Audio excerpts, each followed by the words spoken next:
students, ladies and gentlemen. It's a pleasure for me to be here today. It's the first time we visit your lovely country and your lovely city, and we certainly appreciate it and like it very much.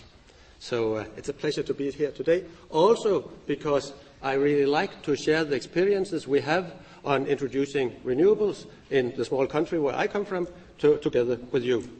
So thank you so much for inviting me, especially a thank to Professor Omori and to the University of Kyoto. What I will do today is first to tell you a little bit about some energy characteristics from the country where I come from.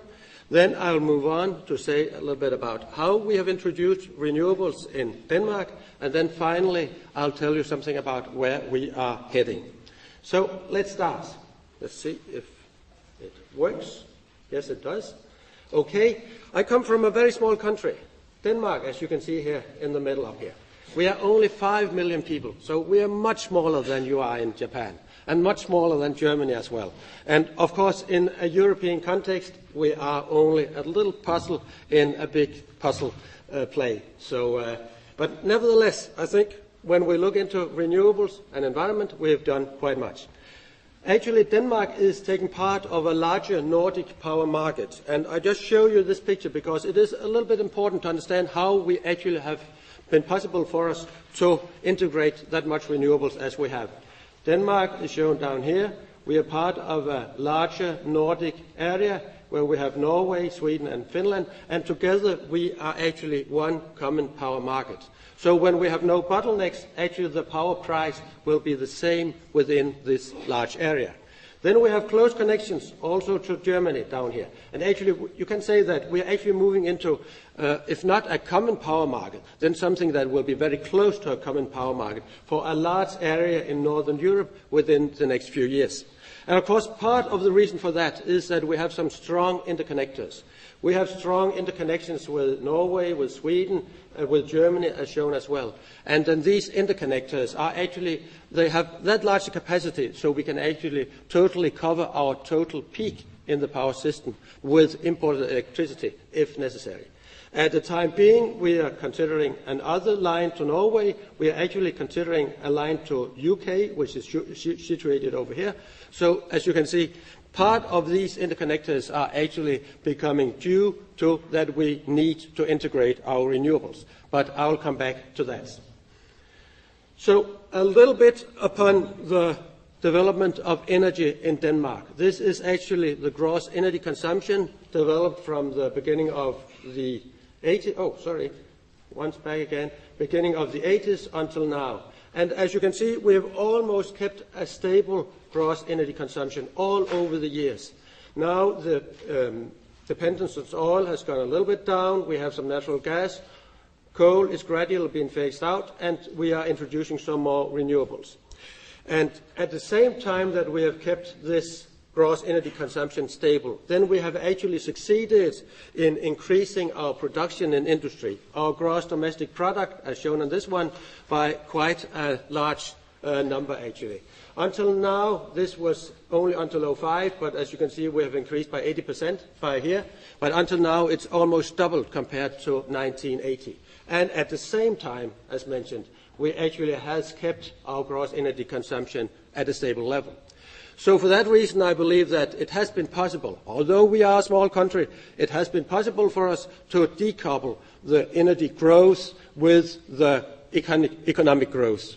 So economic growth has certainly pursued, and we have kept the energy consumption at a stable level.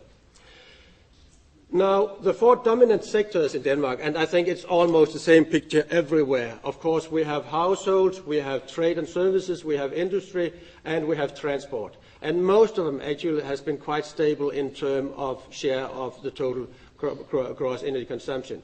However, transport has kept on increasing a little bit, and actually it's always the picture that we see. It's difficult to keep transport from growing. If we look into our dependence on oil, then we have actually had quite large resources of oil in the North Sea, just outside Denmark. And until now, we have actually kept a high degree of self-sufficiency. And not only a degree of self-sufficiency, it's actually been possible for us to export both oil and natural gas as well. But these resources are quite fastly once again, is quite fastly declining, as you can see.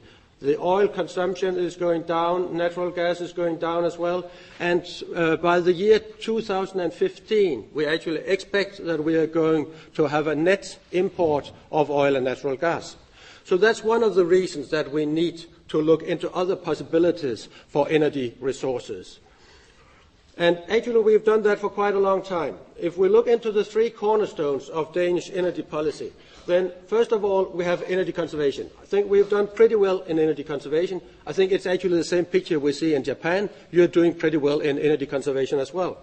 Then we have, as a specific Danish feature, actually, a quite high dependence on combined heat and power, where we produce heat and electricity at the same time in our power plants. As you can see, a very high degree of combined heat and power, and most of the heat is actually being utilized in district heating for warming up the houses. More than 80% of the heat that is generated in these power plants are actually used for district heating. And again, I think you have quite a high reliance on combined heat and power in Japan, as we have in Denmark, so I believe it's quite a common feature. The last part is actually our development of renewables. This one shown up here is wind power, and as you can see, we started back in the 80s, and then we've had a quite rapid development of wind power, and now almost 25% of our power consumption in Denmark is based on wind power. Recent years, it has not only been land-based wind turbines, but also offshore wind turbines. And I've actually looked a little more into detail with the development of wind power. It's shown again on this one. And as these 25% we have succeeded in gaining up here, we've been a little bit stable for the last years. Actually, we introduced a new regulation here, and to a certain extent, it halted the development of wind power a little bit. But now we are back on track again. So if we look into the development of wind turbines, then we actually see that they have developed from quite small machines back in the beginning of the 80s. We simply built thousands of these small ones and put them up all over in the country, as shown on these two pictures here. And then we have actually converted it into large 2-3 megawatt turbines that's much smaller, much taller, and produce much more energy than we have seen before. So this is actually the picture of how the turbines have developed from the small ones at the beginning of the 80s to large megawatt machines, which actually are those that's being installed, especially offshore by now. So what has happened with this upscaling of turbines? Of course, one of the issues has been that it's driven down the cost of the turbines. And actually what we have seen is that now the large 5 megawatt machine is there. It has a rotor diameter of up to 120 meters. Now we are certainly looking into some structures. Now it is advanced machines. It's not the same as when we at the beginning of the 80s developed the small machines around the corner at the blacksmiths. Now they are advanced and certainly produced at highly technical manufacturing machineries. Weight is an important issue. Now we're trying to keep down the weight using new different materials, carbon fibers and so on. And the question is, how far can we actually go in this upscaling? How far can we go in trying to push down the cost of wind power? And I've actually spoken to the experts at my lab, and they say that, well, in 5 years' time we will have the large 10 megawatt machines, and they will have a rotor diameter of up to 160 meters. But we will probably not stop there. In 2025, in 12, 13 years from now, we will see perhaps even larger machines, 20 megawatt machines with a rotor diameter of up to 220 meters. Compared to these, the Airbus 380 that I was using when I flew out here, it's actually a very small machine compared to these large structures of wind turbines. Most of them will be used offshore, but of course part of them will be used on land as well. And actually on land we might see that the infrastructure might actually be a constraining factor. It might be difficult to get different kind of lorries and so on to transport the machines out to where they're going to be set up, unless they are smaller in size than the big ones shown up here. Now, have we done that without any technical problems? Well, I've made this slide, which is actually taken from the western part of Denmark, and it's back from January 2007. But actually, it could just have well been from the winter months this year.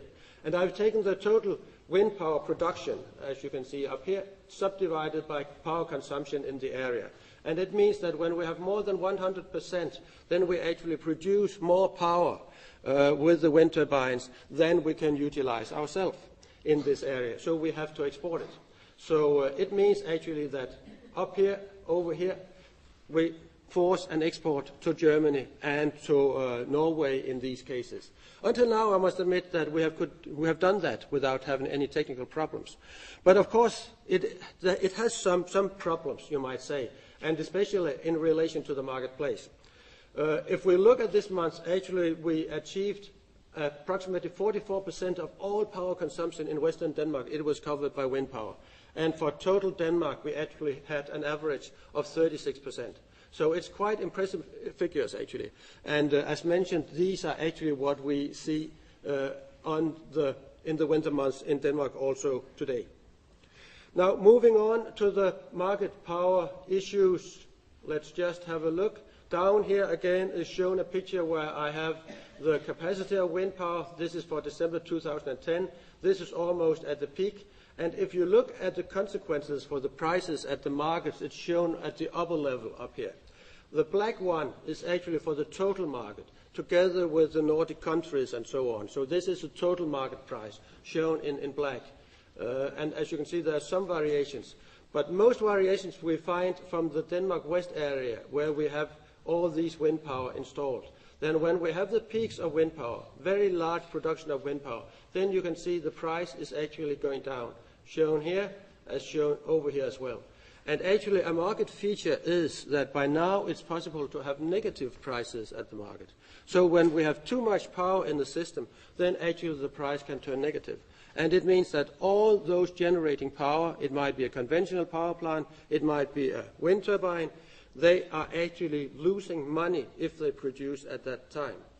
So for that reason, of course, this is a signal. It's a signal to the producers saying, shut off your power, we don't need it by now. And to a certain extent, of course, it's also what is happening. But as you can see, not always. However, these negative prices are very seldom. And of course, we want the system to react on these negative prices. That's actually what should be happening.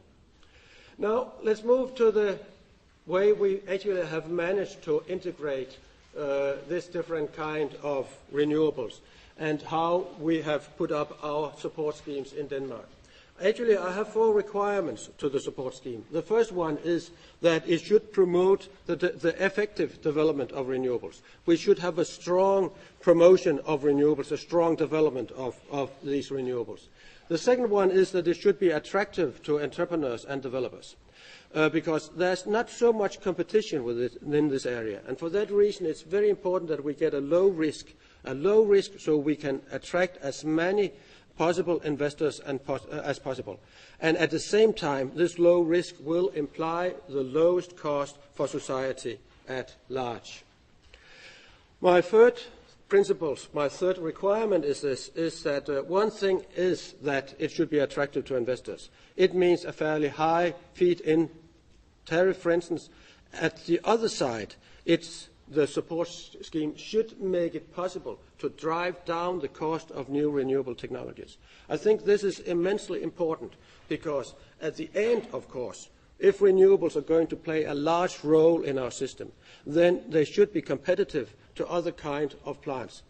To introduce renewables is not as playing in a kindergarten. We cannot go on supporting all the time. At some point, they should grow up, and they should actually be possible to make them compete with conventional technologies. So for that reason, it is very important that the support scheme can drive down the cost of the new renewables, sliding down the learning curve, as you probably know it. My third requirement is that it should facilitate this transition to full commerciality. Again, as mentioned, renewables should not be a kindergarten. We should end up with using these renewable sources in exactly the same way as we use conventional conventional plants today. So how have we introduced it? Well, actually, we have used these 4 phases of market penetration. And I think I know it quite well because I believe it's invented by me, actually. So first of all, we have the pioneering phase. Then we have the introduction phase, the market phase, and the full commercial phase. We have time out down here, and this could easily be up to several decades, 1, 2, 3 decades, actually. And then we have the technological risk, as shown here. We have the cost, as shown here. And we have the total deployment of the renewables, as shown up here. And finally, we have to compare it to the price of conventional energy. And of course, if we look into the first phase, the pioneering phase, then it is characterized by quite high cost. It is characterized by quite high technological risk. And of course, these technological risks, it's immensely important that they have come down before we really have the takeoff for the deployment of the renewable sources. And it means that the first phase here, it should be subsidies, it should be grants, perhaps some kind of a feed-in tariff at quite a high level, as we have seen it in most markets until now. Now, if we move on to the second phase, then there's much more takeoff. Now renewables really start to get important. The cost has come down, the technological risks are much lower, and for that reason we can actually start a deployment at a more rapid pace. So feed-in tariffs, as you saw from Germany, for instance, and what we have seen in Denmark as well, is a very appropriate measure of a support scheme of introducing at this level. But at the same time, we should be aware that it is a balance between the level of the feed-in tariff. The higher the feed-in tariff, the better, the more attractive it will be for investors. But at the same time, the more costly it will be for the consumers. So, and we should take very much care that this does not get too costly for consumers. And for that reason, it's important to do some benchmarking and gradually adjust your feed-in tariff to a lower level when it's appropriate. At the third phase, and now it really starts to get, the renewable really start to get going. Now we are in a rapid development, and at that time, of course, we should use some kind of a differentiated feed-in tariff for the first part of it. But at the same time, it is important that this technology gets closer to the market and that it gets compatible with the market principles. And for that reason, I suggest that actually some kind of spot price plus premium is actually being used in this phase, because it means actually that the investors will gradually take over more of the risk that you see at the marketplace. Now, the fourth and last phase, of course, is when we move totally into commerciality. And it's not so much to be said about that. Now we have reached our goal, actually. So let's just touch a little bit upon the reasons why we see that in Denmark the introduction of wind power and renewables in general has been a success story. We have had much employment, much industrial development just seen because we have introduced renewables. And actually there's a number of reasons. Looking into wind power, we have fine wind conditions, but actually they're not the best in Europe. Other countries, as UK for instance, has much better conditions than we have. So this is just a prerequisite, but it's not sufficient.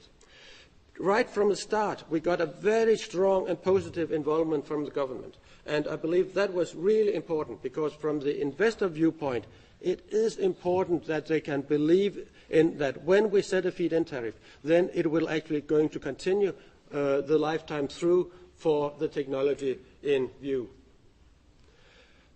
Moreover, it's important to have the right manufacturing background. We have done much within mechanical engineering in Denmark. I think it's actually the same background you have in Japan, so it's not a drawback for you neither.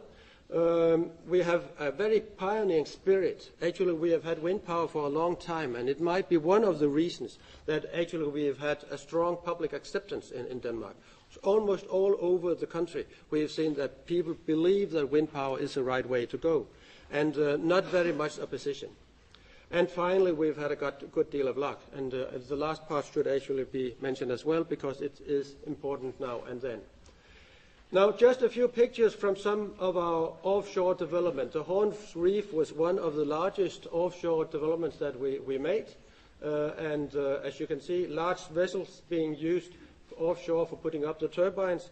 and actually the turbines are going to be kept in operation, and repair is going to be done by the use of helicopters.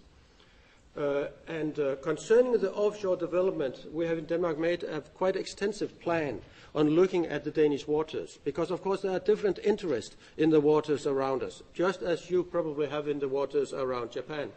The interest of fishing, interest of using it for leisure, interest for different environmental protections and so on. So we have made a comprehensive plan for all the areas around us and pointed out a number of areas where we could put up new offshore wind farms. And these dots actually show where we plan to put up new offshore wind farms. A large one is going to be put up here, a 400 megawatt one, actually decided by Parliament. We have quite a number out here. So, normally we use a tendering scheme. So it means that when the government has decided that we're going to put up a new wind farm, then it's actually put out into bidding for the competitors. So it means we tell them where to put up the wind farm. We tell them how large the wind farm should be. There's made a pre-screening of the environmental areas around it. But at the end, of course, they have to decide what kind of wind turbines are going to be used, what will be the cost, and actually the one with the lowest cost in the bidding procedure will actually be the one that wins the tendering process. And I think we have been quite successful in doing that in Denmark. So we have identified 33 sites as shown up here of 200 megawatts, and we're going to utilize most of them. In total, 4,600 megawatts is planned by now, and it's equivalent to 8% of our total energy demand, or approximately 50% of electricity demand. So that was most of what we have been doing until now. And just a few words on where we are heading, and I will not take that long time actually. So for a couple of years ago, the Danish government sent up the Danish Commission on Climate Change Policy, and it was actually our former vice president that actually decided to set it up. And I happen to be a member of that commission, so in general I like the conclusions quite much. And one of our major conclusions was that it is possible to make Denmark independent of fossil fuels, actually by the year 2050. But it will require a total conversion of the Danish energy system. And moreover, could be said that we can do it without excessive cost to the consumers. But I'll come a little bit back to that. So the background, of course, is that we have seen oil prices simply staggering. This was just before the financial crisis. Then it went down, as you all know, and now we're almost up at the same level again. And of course, it's mainly driven by the world growth, economic growth. As you can see, a very close reliance between the dip in the world GDP and the dip in oil prices. So suddenly, in Europe, we are not doing that well, but I think that Japan is coming up again and the rest of the world as well. But hopefully we will in Europe within that long time also. And what we need to do, according to the Climate Commission, is that we need to increase the level of renewables from approximately 25% to 100% by the year 2050. And at the same time, we will decrease the greenhouse gases by almost 75%. And actually, the picture is that we need to go from approximately 3/4 of our energy supply covered by fossil fuels to a situation where we are totally dependent only on renewables. Wind power will take a very large share, biomass will take a very large share, heat pumps, solar heating, etc. will also take a large share.